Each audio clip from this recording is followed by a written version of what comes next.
என்ற பேர் வடிவேலு ஆனந்தராஜா, வேம்படி உடுத்துடன், வடமராட்சி கிழக்கு, இஎஸ் பிரிவு 430. எனக்கு வந்து தைப்பொங்கல் அன்று 14ஆம் தேதி ஒரு சின்ன போன் வச்சிருந்தாங்க, இந்த பை பாவிக்கிறவா, அதுக்கு ஒரு கோவில் ஒன்று வந்தது, 7:35 அப்படி வந்தார். அவள் எடுத்து கேட்க இதில் சிங்களத்தில் கிடைக்கிறேன்ட்டு அவள் வச்சுட்டா, அவள் கொஞ்சம் பயத்தாலும் வச்சுட்டா. அப்போ நான் வீட்டுக்கு வெளியில் வேலை செய்து வர இப்படி சொன்னேன். நான் ஒரு 2-3 நிமிஷம் கழித்து யோசிச்சு போட்டு எனக்கு சந்தேகம் இருந்தால் திருப்பி நான் தான் எடுக்க அவர் அந்த கதைச்சவர் சொன்னது, ஐயா உங்களுக்கு 8 லட்சம் பரிசு விழுந்திருக்கு, பணப்பரிசு விழுந்திருக்கு 8 லட்சம். நீங்கள் பிஓசி பேங்கில் அக்கௌண்ட் இருக்கொண்டு கேட்டேன். நானும் ஒன்று சொன்னேன். பிஓசி பேங்கில் அக்கௌண்ட்டும் ஐசி நம்பரும் தற்போது நான் பாவிக்கிற போல் 3ஐயும் தாங்கும் என்று சொன்னேன். நான் பரிசு விழுந்தாதானே என்று விசுவாசமாக கொடுத்த இடத்துல அவர் திரும்ப பிஓசி பேங்கில் இருந்து மெசேஜ் வர எங்களுக்கு அந்த நம்பர் நீங்கள் தர வரும்.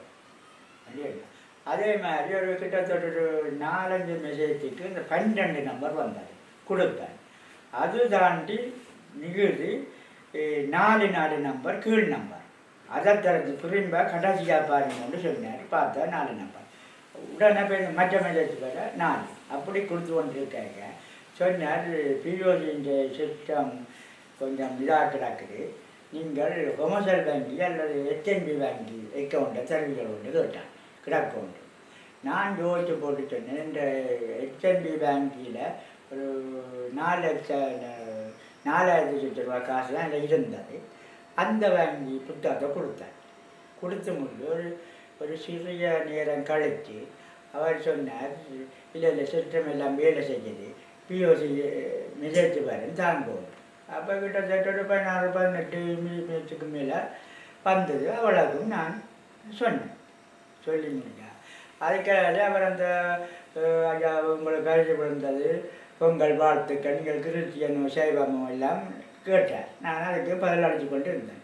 சரி, பிரச்சனை இல்லையா, உங்களுக்கு நாளைக்கு 8 லட்சம் ரூபாய் பிஓசி பேங்கில் போய் எடுங்கொண்டு சொன்னார். சொல்லி கொடுத்தினார். நான் என்னத்துக்கு மாட்டேன், அவர் கொஞ்சத்தால் உங்களுக்கு சொல்லுறேன், விளம்பரம் என்னென்று சொல்கிறேன் என்று சொன்னேன். அப்போ நான் கொஞ்சத்தை பார்த்து கொண்டு நின்றேன். சொல்ல இல்லை. திரும்ப ஃபோன் எடுத்து நீங்கள் சொல்கிறீங்களே கேட்போம் என்றால் ஃபோனோ யாருக்கு போகுதுன்னு சொல்லுவேன். அதுக்கு அப்புறம் அந்த பண்ணினா பிறகுதான் எனக்கு உண்மையாக இதை பற்றி நல்லா தெரியாது. எனக்கு சந்தேகம் வந்தது. நான் அப்போ இதில் என் ஃபோன் இதுகளை எல்லாம் கொண்டு இதில் ஒரு படித்தன் இருக்கேன், அக்கண்ட படித்தன் தானே அவன்கிட்ட போய் இப்படி பிரச்சனை உங்கள் ஃபோன் பண்ணினாங்க, தண்ணியிலே நம்பர் சொல்லி போட்டாங்க. அவர் அந்த ஃபோனை அடித்து பார்த்துட்டு சொன்னார், மாமா உங்களில் பிஓசி பேங்கில் இருந்து காசு 2 அக்கௌண்ட்டில் இருந்து ஃபுல்லாக எடுத்துட்டாங்க அப்படி சொன்னார். அந்த எடுத்த அந்த சிவத்தலை கையிலையும் காட்டினார். இந்த 50, 40, 45 அப்படியே பாருங்கோ ஃபுல்லாக எடுத்தாச்சு. ஒரு பேங்கில் கிட்டத்தட்ட 24,10,000, இன்னொரு பேங்கில் 5,12,000 கிடந்தது. ஒன்றில் அப்போ கிடந்த 108 லட்சம் மிகுதி, மற்ற மிக குறுகிய காலம் தான் கிடந்தது. அப்போ என்ன செய்யலாம்னு யோசித்தா நாளைக்கு பேங்குக்கு போகணும். ஒரு மறுநாள் பேங்குக்கு போனேன் 15ஆம் தேதி இண்டு போய் மேனேஜரோட போய் சம்பந்தமாக கதாச்சி இல்லைன்ட்டா இப்படி இந்த தண்ணியில் நடக்குது, நின்று கேஸ் வந்தது ரெண்டு லெட்டர் எழுதித்தாங்க. லெட்டர் எழுதி போன அமௌண்ட்டு அவர் கதைச்ச ஃபோன் நம்பர் முழுக்க கொடுத்துட்டு போலீஸுக்கு கம்ப்ளைண்ட் பண்ண சொல்லி சொன்னான். அப்போ நாங்கள் போலீஸுக்கு போனோம். போலீஸுக்கு போனாலும் போலீஸ் சொல்லிச்சு நம்ம என்னென்றால் 10 லட்சத்துக்குள்ளே இருக்கிறாங்க அமௌண்ட்டு கூட கேஸுக்கு போகணும்னு சொன்னேன். அப்போ நாங்கள் அக்கௌண்ட் ஓப்பன் பண்ண பேங்குக்கு ஒரு ஆரோக்கிய தானே அப்படியே கொடிகாமம் போனோம். கொடிகாமத்துக்கு தான் அந்த அமௌண்ட் கூடின அக்கௌண்ட். கொடிகாமத்துக்கு போக அவர் போட்டு அவர் நூற்று போட்டு இன்னைக்கு நடந்தது அப்படின்னு உங்களுக்கு சரி தெரியாது, நீங்கள் அக்கம் பக்கத்தில் கேட்டிருக்கலாம் தானே ஒரு ஆலோசனைன்னு சொன்னேன். நான் எனக்கு தெரியாது, அதை பற்றி நல்லா தெரியாது, நான் விஜயவாயம் வேண்டாப்புல அப்படி யோசிச்சு முடியா அவரும் கடிதம் அளித்தாரு ஒன்றுகள் இதுகள் சகலரும் எல்லாம் எழுதி கொடுத்துட்டு அவர் தான் சொன்னார் 16 சிம் பாவிச்சிருக்குன்னு சொன்னார். இதைத்தான் அவர் சொன்னவர். ஒரு 16 சிம் பாவிச்சத்தக்கன்னா ஒரு ஒற்றையில் அப்படி அந்த அவ்வளவு அப்படியே கிடக்கு. நாங்கள் பார்த்துறோம் எங்களுக்கு கரை இல்லை, அப்படி எட்டி பார்க்க அப்படி தெரியுது 16 சிம் மாற்றி ஒரு மெசேஜுக்கு ஒரு சிம் பாவிச்சிருக்கிறார்.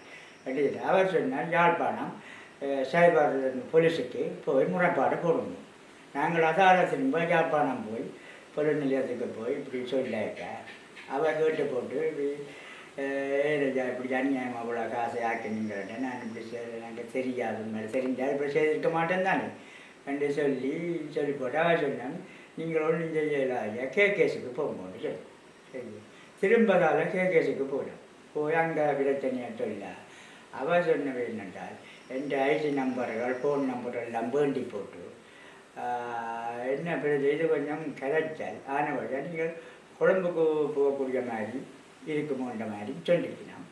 நான் என்ன செய்கிறது போகணுமுண்டா போத்தானே வேணும், என்டிஆர் வேணுண்டா போத்தானே வேணும், போத்தான் பிரச்சனைண்டா போத்தான் போகிறேன் என்று சொல்லி போட்டு வீட்டை வந்துட்டேன். இவ்வளோ தான் நடந்தது.